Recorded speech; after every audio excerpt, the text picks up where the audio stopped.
Dimanche à Safi, 37 personnes sont mortes sur la côte atlantique du Maroc à la suite de crues soudaines et d'inondations. C'est le plus lourd bilan de la dernière décennie pour des intempéries de ce type dans le pays. Le reflux des eaux a laissé derrière lui un paysage de boue et de voitures renversées. Les bijoutiers ont perdu toutes leurs marchandises. Pareil pour les propriétaires de magasins de vêtements. Abdelkader Mezraoui, commerçant de 55 ans, espère des indemnisations face à ces pertes. Le parquet national a annoncé l'ouverture d'une enquête pour déterminer les causes de cet incident tragique et en élucider les circonstances.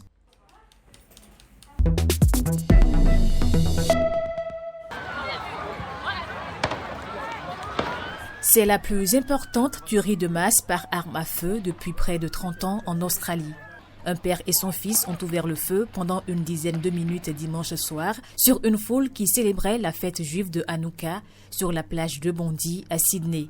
Des dizaines de personnes ont été hospitalisées, des enfants fauchés par des tirs, des pères et des mères tombés sous les balles et des personnes âgées contraintes de se réfugier derrière des arbres. Bilan, au moins 15 morts et plus de 40 blessés. Une veillée est organisée en Israël pour les victimes.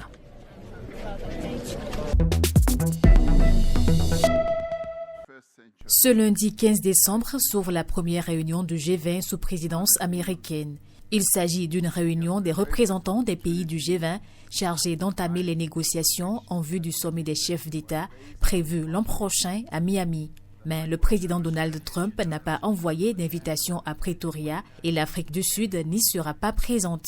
Le gouvernement sud-africain, pour sa part, a envoyé une lettre officielle à l'ensemble des pays membres, leur demandant de faire de cette exclusion un sujet central des échanges. Donald Trump avait déjà boycotté le sommet du G20 organisé en Afrique du Sud le mois dernier. Le président américain avait qualifié ce sommet de honte, invoquant à plusieurs reprises le mythe d'un prétendu génocide blanc en Afrique du Sud.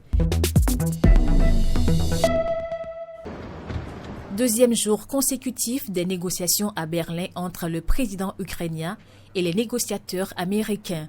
Kiev espère convaincre Washington qu'un cessez-le-feu doit intervenir en Ukraine sans concession territoriale préalable à la Russie. Une source informée du déroulement des négociations a confié que Washington réclamait toujours un abandon par l'Ukraine de sa région orientale du Donbass, une ligne rouge pour Kiev. Le chef de la diplomatie allemande a jugé qu'il faudrait attendre la fin de la semaine pour connaître le résultat des échanges.